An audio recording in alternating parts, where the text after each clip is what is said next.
Halos 40 na estudyante sa isang paaralan sa Pangasinan dinala sa school clinic matapos makaranas ng heat exhaustion.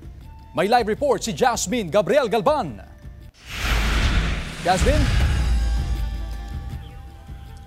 Chris, patuloy na pinag-iingat ng Health Authority ang mga estudyante at mga guro sa iba't ibang mga paaralan dahil sa banta ng heat exhaustion. Lalo pa, tuloy-tuloy pa rin na nire-record ang mataas na heat index sa probinsya ng Pangasinan.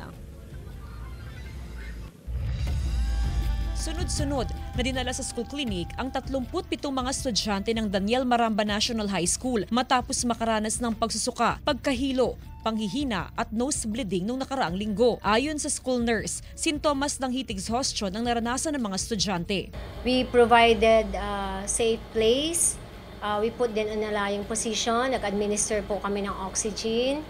And then kinuha po yung mga vital signs nila. Bago pang insidente, tiniyak ng paaralan ang kanilang kahandaan sa inaasahang mas mataas na heat index hanggang sa mga susunod na araw. Mayroong portable drinking water ang bawat classroom. May maayos na ventilasyon, nakabukas sa mga bintana at may mga karagdagang electric fan.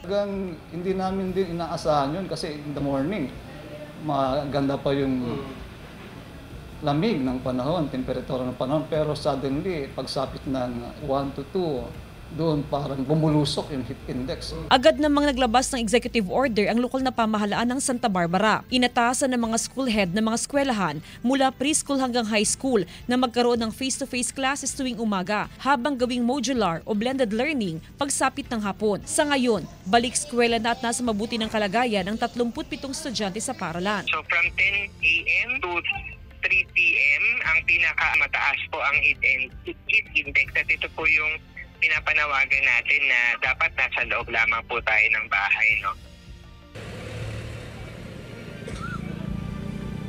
Chris, sa monitoring ng Pag-asa, naitala last week ang pinakamataas na heat index ngayong 2025 na nasa 45 degrees Celsius. Sa parehong araw, Chris, yun naman naitala yung insidente ng hindi hinalang pagtama ng heat exhaustion sa mga estudyante sa isang paaralan sa Santa Barbara, Pangasinan. Ngayon, Chris, ay nag-average sa 40 hanggang 45 degrees Celsius ang heat index sa Dagupan City at karaniwang nai-record yan sa pagitan ng alas 12 ng tanghali hanggang alas 4 ng hapon.